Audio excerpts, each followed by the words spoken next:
Okay, the third part is that we're going to solve equations with fractions. But first we need to eliminate the fractions by multiplying each side of the equation by the lowest common denominator. So if I look at part A, I have a denominator of 2 and a denominator of 3. These two numbers, the 3 and the 5, also have denominators, but they're really just over 1. Okay, so we don't have to worry about those quite as much. We're just going to focus on the 2 and the 3. The lowest common denominator here is a 6. Now what I'm going to do is multiply both sides of the equation, each side of the equation, by 6. So I'm going to take the 3 minus x over 2, and I'm going to multiply that by a 6. And I'm also going to multiply the 5, take away x over 3 by 6. All right, so now that 6 is going to hop through the bracket. And when it does, 6 times 3 is 18. And what's going to happen here is I'm going to get a negative 6x divided by 2. Remember, this is just like having 6 over 1. So I'm going to multiply my numerators together to get minus 6x. And my denominator would be 2. Now, eventually you're going to get good at this, because if you've chosen the right value for your LCD, this will eliminate your fraction. What's going to happen, if I think about this, I have a 6 divided by 2, and 6 divided by 2 ends up by being 3 wholes. So this piece will end up just being a 3x. And if on the other, we look on the other side here, we're going to have the 6 times the 5 is 30.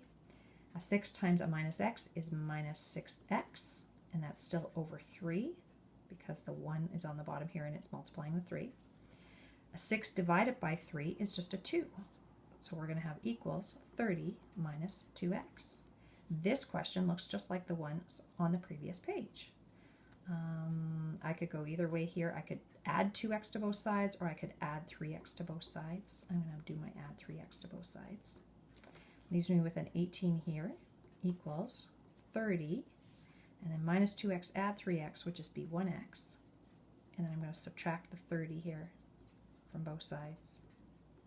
And 18 take away 30 should give me negative 12, being my value of x, or x equals negative 12 as my answer. Okay, same thing with part B. Common denominator, if I look at that, I think my common denominator will be 6. You can try that. I want to do part C with you.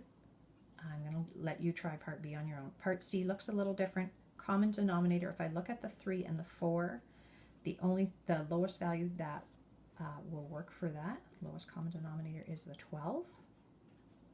Okay, so I'm going to take this side, the x minus 7, and I'm going to multiply that by 12.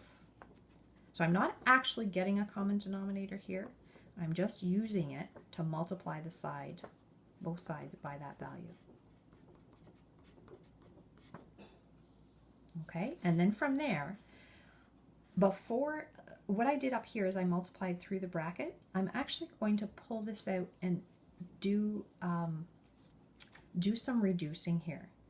I know I'm going to multiply by 12, but then I'm going to do a divide by 3. I can do that right away. If I do 12 and I divide it by 3, I actually get a 4. So 3 goes into itself once and into 12 4 times, leaving me with 4. And then I still have in brackets this x minus 7.